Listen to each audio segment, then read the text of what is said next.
If I think back on this at all, there was a message. There has to be a message for all of us. We had a gang that attacked my son, used a paint roller and pushed it from one side of his head to the other. It's a devastating situation. You have Kathy Woods' son going to the beach one night and he never makes it home. It wasn't just something for his friends and family and people who knew him and were close to him to deal with. It was something that not only they had to face, but it was something that the community of San Clemente had to face as well. Stephen was a person I think that most of the community could relate to. He was a high school student, he was a surfer, he grew up in this community, and I think as a result of that, most of the people were in shock when Stephen was attacked and then later died. I think it was just incredible to all of us that it really did happen, and it happened to Steve, who we were all close to, and it was in our lives. What basically happened on October 15th was a big group of us met at the San Clemente High football game, and about a half hour before it was over, we all decided to meet down at Calafia State Beach. Before I knew it, there was about 12 of us down at the beach, and we were all just hanging out, you know. Maybe half hour had passed. 3 people began to leave because the driver of those 2 people were going to take them home.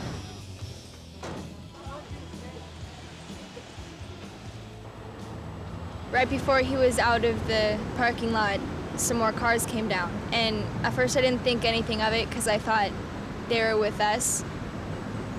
And then I saw them all jump out of their cars, and I saw Sterling, the driver, start talking to him. Next thing I realized, he started coming in our direction again. We're getting a football game. Oh, I'm so flustered. Hey, you guys, there's trouble up above. We gotta get out of here now. Come on, let's go! Right then, I had a bad feeling. I was just like, oh no. And so we all got into the car, and Casey was the driver, and I was next to Casey in the front seat, and then Steve was next to me in the passenger side, and then Jennifer and Robert were in the back seat. When we started going up the hill, we were pretty much leading the pack. And Steve started to roll down the window, and I told him no.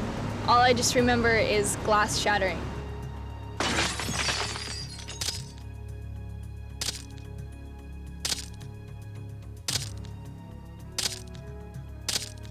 The next thing I know, after it was all over, I got my head up, and I thought everything was fine. I just thought, you know, a couple windows were broken. All of a sudden, I looked over to Steve. He had a blank expression on his face, and I felt right then something was wrong. And then I just kind of turned, and I saw it sticking out of his head.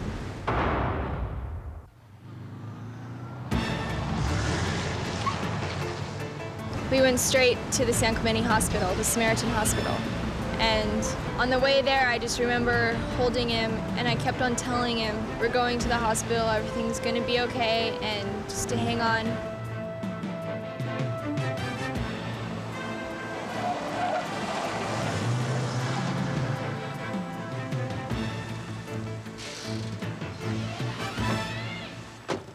Somebody help me! Next thing I knew, I was alone in the car with Steve holding him. He is the head trauma surgeon here at Children's Hospital in Mission Viejo, and he talked about 17-year-old Stephen Woods, the boy who was attacked last Friday night just after a beach party in San Clemente with a group. This is a child that went to a football game, and an hour later, his mother is notified that he may not live. What doctors found horrified and mystified them.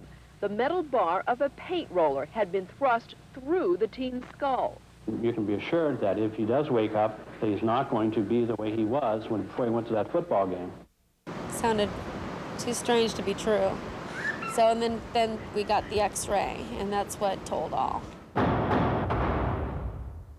the true impact was the x-ray. I was approached by one of the doctors, in fact, the head of trauma at Mission Hospital, with the idea that he wanted me to let the community know this horrible thing that had happened to my son. And he started talking about releasing the x-ray, and his idea and his goal was, we have to do something. He was fed up with treating all these stabbings and shootings that were coming into the hospital. The release of Steve's x-ray and an emotional press conference riveted the local community. Within days, the story became national news.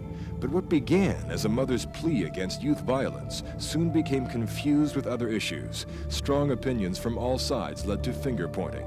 As controversy raged, people focused on what happened to Steve Woods. They lost sight of who he was and what was lost on that Friday night in October. When I think about Steve, I have to begin with when he was a baby. For example, I remember a time when all of a sudden he was gone out of the house, and with him went a jar of English pickled onions. Now, why he chose English pickled onions, I'll never know. He walked across this muddy field, and he's trying to feed a horse with these pickled onions from the back end. He just decided that's what he was going to do. He was never getting into pots and pans or climbing or cupboards. It was off wandering. He knew my parents. If he screamed, I'd be in trouble, even if I didn't do anything. So he would stand there in the hallway and give me this big smile. He's 5 years old now, okay? Give me this huge smile and just go, ah! And sure enough, here comes my parents, and I get in trouble. He's lying through his teeth, and I get in trouble, and there's nothing I could say. I mean, I didn't do a thing, but I had those moments when I babysat him, or I told him he would pay. But he always got away with it because every time I tried to make him pay, he screamed again when my parents got home, so it was always going on like that.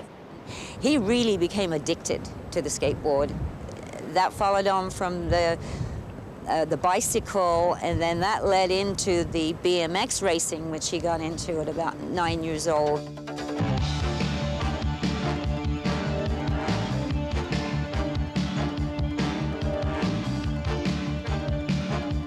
He pushed himself really hard in the bike racing, and if he got second, he'd get very upset.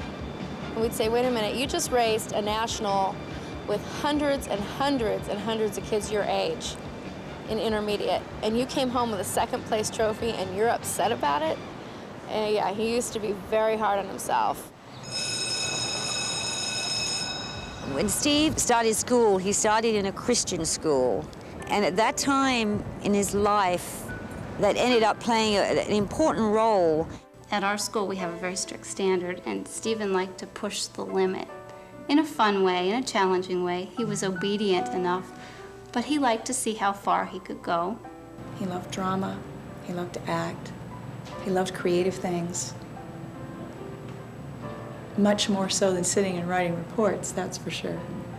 He was very much a pleasing kind of person, and he wanted to please his mom and his sister. So his grades were important to him. I think Steve liked school simply because it was his area where he could have fun and laugh and have a good time, and just, he had an audience. He had a class of 30 kids as his audience, and he could just entertain them all. Steve, as a kid, became very apparent to me in kindergarten and on that he related to other kids very, very well.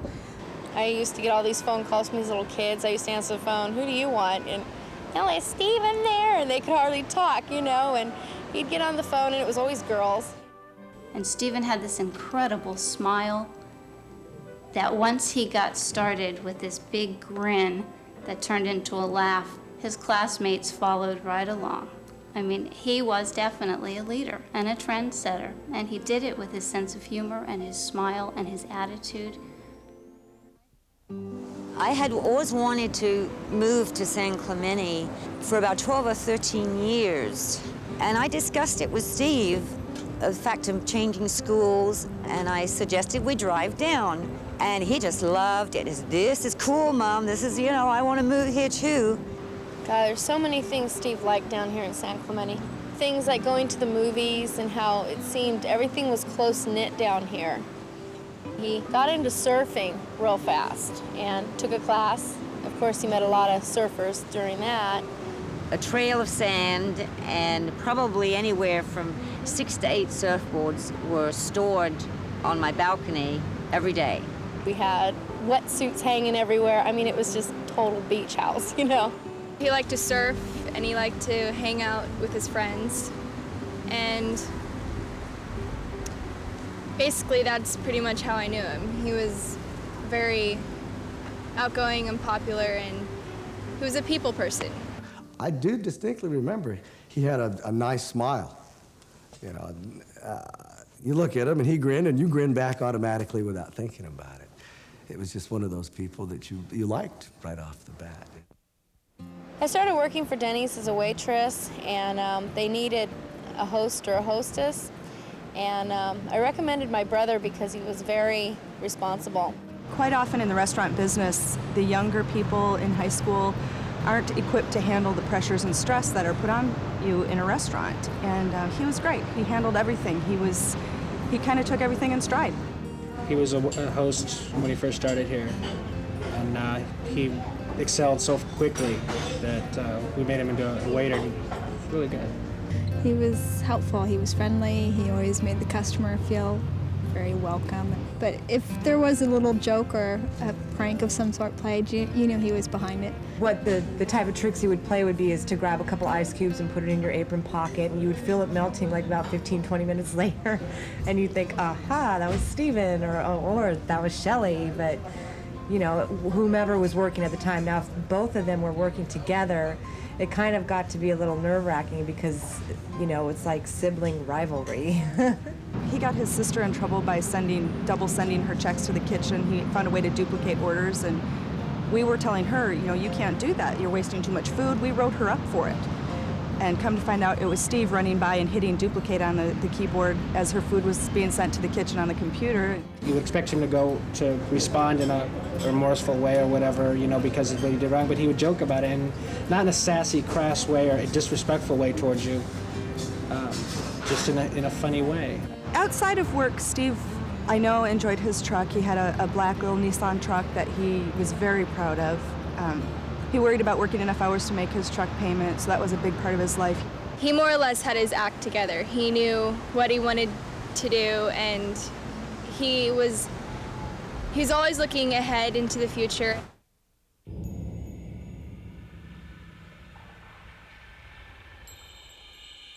The end finally came for Steven Woods 3 weeks after the popular San Clemente 17-year-old had a metal rod shoved through his head by suspected gang members. Steven Woods died here at the Kaiser Permanente Medical Center at around 8:40 Tuesday morning. Hospital officials referred all inquiries to the Orange County Sheriff's Department, and there a spokesperson told us it was simply a matter of the teenager's body finally succumbing to the gruesome head injury. Doctors say that in recent days, Woods' condition had worsened. He remained in critical condition, in a coma, with excess fluid on the brain and a lung infection. Parents and moms and dads always worry about how their kids are growing up. And when they reach 16, 17, they have an attitude. So you're not quite sure when you're receiving this attitude whether anything ever sank in or not. But I have had people, business owners, tell me that whenever he and his friends would arrive for food, he always seemed to stand out from the crowd. He had a respect for them, which really translates to me that I had sunk through and that he was going into adulthood with that respect for his peers. I mean, he worked. He had goals. He was goal-oriented. He knew the importance of a good job and of an education. So I think he would have been successful. Well, I've had conversations with Steven at the employee break table several times about his future, going to school, but then he wanted to move out and live with his buddies at the same time, and he was a little confused about which way to go, and you know, his mother opened a vitamin shop in town, and His sister has a daughter, and he's an uncle, so he had all these things to think about. He never really talked about getting married or children in that sense. And yet, on the other hand, he had become almost a father confessor, I've discovered, since he passed away, that a lot of these friends said, gee, you could go to him and he'd get you all calmed down and make you see that this wasn't something to get so upset about. He was very charismatic. He had one of those attitudes that people were drawn to. He just had a bright future, and it was just really sad to have seen it all destroyed. We're talking about 17-year-old Steve Woods, a senior at San Clemente High School.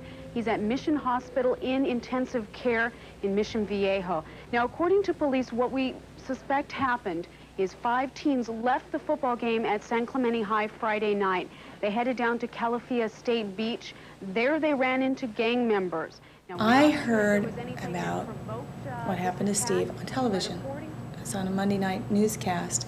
I'd had my back to the TV, I was doing something, and the name came across, and I just whipped around, and there he was. There was his picture, and I was shocked. I was just kind of dumbfounded, thinking that's, you know, you're gonna have to excuse me, all the kids that come through my classroom are mine. You know, they're my kids. I'm going, that's my Steve. You know, that's my Steve Woods. I was working, and I didn't really think anything of it because things like this happen all the time. But that night when I got home, I received a phone call from a friend of mine from the class, and she said, Amy, that wasn't just any kid, that was Steve. And I was completely shocked. I don't know, this feeling of like, just this feeling of loss, you know, thinking how could it possibly happen to a young kid who was an alumni at my school as well. It was hard working with, you know, customers continuing to ask where he was, reading about it in the daily newspaper, on TV, the media involved. It was hitting us from all directions. I saw him 2 days before he died. They let 4 people into the hospital, I think. And I went in there and I saw him, and it was the most devastating thing I've ever done. I held his hand, and he didn't even look like Steve anymore. He looked totally different. You read about things that happen in the newspaper, and you see these things on the news, and you think, oh, those poor people, how sad. But when it's right there in your life and part of who you are, it propels you to get involved. We did a March Against Youth Violence, and to be with the family and to get everybody at work involved and to be passing out the flyers and all wearing the green ribbons, I think that was all of us saying, we have to do something. This is where we can start. It shouldn't be kept a secret. I think it should be basically drawn out to the point where people will get sick of hearing it, and they don't want to hear it, and they don't want it to happen again. We're not going to stop. We're just going to keep pushing. We're going to keep marching. We're going to keep doing all the things that you need to do to keep it out there. You know, because if you keep shoving these things under the rug, we'll be in the hospital visiting someone else. In the days that followed the attack at Calafia State Beach, 9 youths were picked up for questioning by police. 6 were eventually charged with murder and tried as adults. So the law states everyone is innocent until proven guilty, and that requires the DA to bring in the evidence, and 9 out of 10 times the evidence is the testimony of witnesses, and yeah, it's severely impacting not only Mrs. Woods. She has to sit in court and listen to all the testimony, all the gruesome details about the autopsy, all the crime scene photos. That definitely impacts her, but again, the kids that were there, they have to come to court. For each trial, they have to be questioned about what they saw, what they heard. So in a way, these court proceedings don't help them. If anything, it brings back these bad memories. Unfortunately, that's the way the system works. We have to put on the evidence, and they have to come in and tell their story. Of the 6 defendants charged with Steve's murder, 1 pled guilty to manslaughter, and 5 were found guilty of second-degree murder. Their sentences range from 9 years in the custody of the California Youth Authority to 26 years to life in state prison. It's always been in the news, in another city, in another state, and to actually know that I can actually say to people, yeah, you know, one of my friends did die of teen violence. It scares me. It scares me that it's really close, and and I wonder what they're gonna do about it. San Clemente is a nice beach town, and calm, and people spend their life saving money to buy a condo or a house down on the beach and go down there on weekends to relax. And this can happen to anybody's town. Society in general is being impacted by increased violence. I think San Clemente is no different. I think what you're finding is that there's a stronger reaction here simply because these idyllic surroundings are not where you'd expect to see violence. Well, I think initially you had a lot of anger. You had a lot of denial by people that it could have happened in this community, South Orange County, but specifically San Clemente. It was real. This was real. It was in their community. This was a person they knew. And a lot of people were stunned. You could see it on their faces. I think you had a lot of people wondering, am I going to be the next victim of a senseless act of violence? That has been changed to where we now have groups of teenagers that are coming forth and saying, you know what, I want to work to make this a better place. I want to change things. We've got 50 teenagers from the high school that have stepped forward and said, I'm willing to be a mentor for at-risk kids, to show them that you don't have to be in a gang to be accepted, that there are other things to do with your time. That's the first time that I can remember working in this community for about 15 years where we've had that group of people. I think that the reaction that you've seen in South Orange County to youth violence is really very positive. It means that people haven't written off their communities. They are committed to solving problems. They are willing to step forward and do what it takes.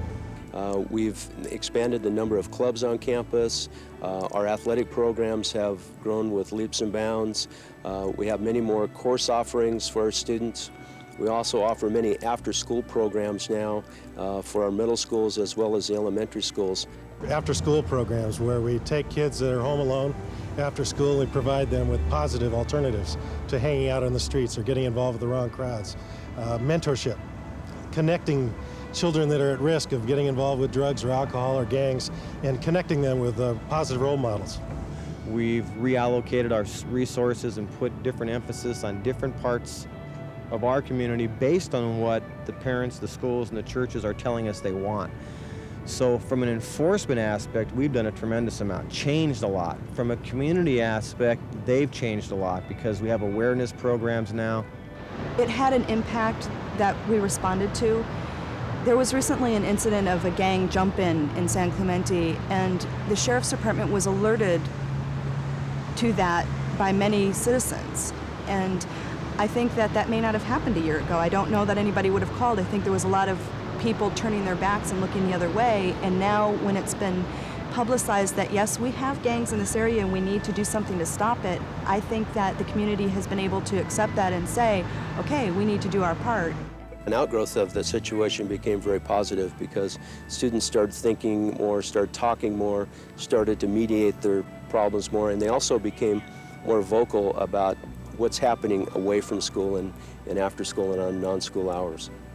Yesterday, the leaders in society were law enforcement officers and church leaders and government officials.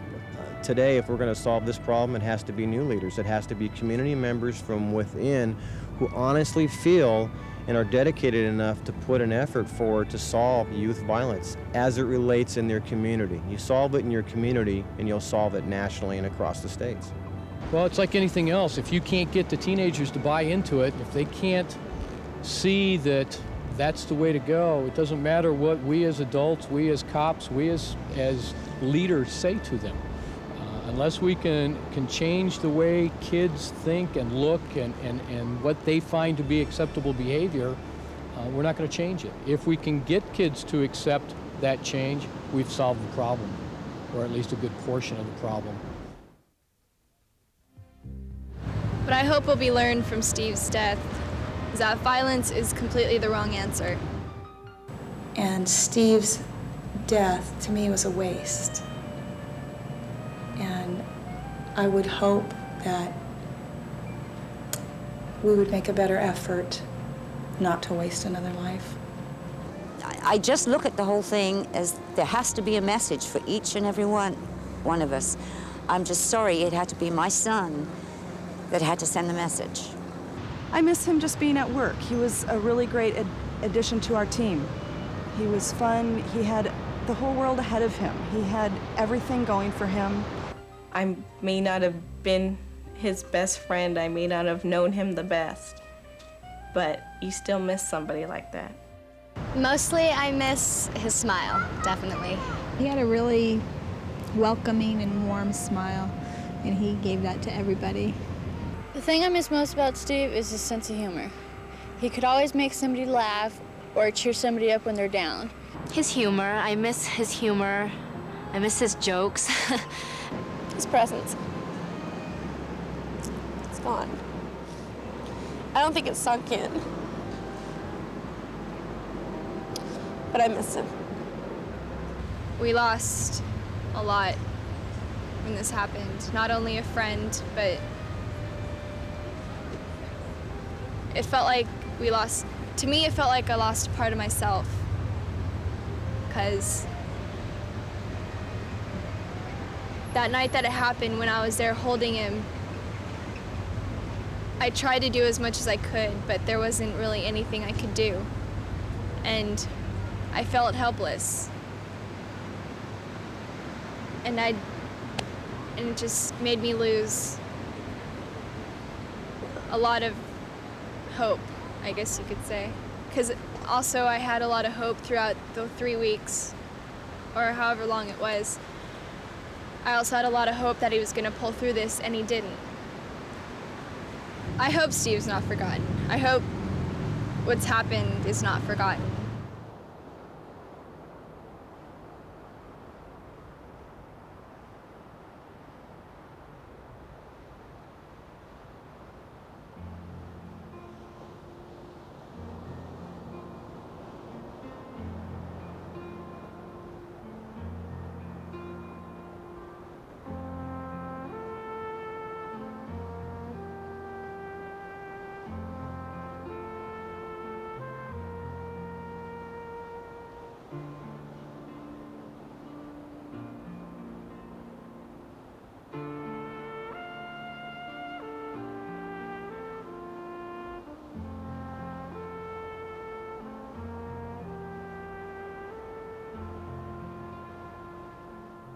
"10 years ago, if you had or even 15 years ago, you had a son and came home and said, 'Dad, I'm having a problem with a kid my size, my age, keeps picking on me.'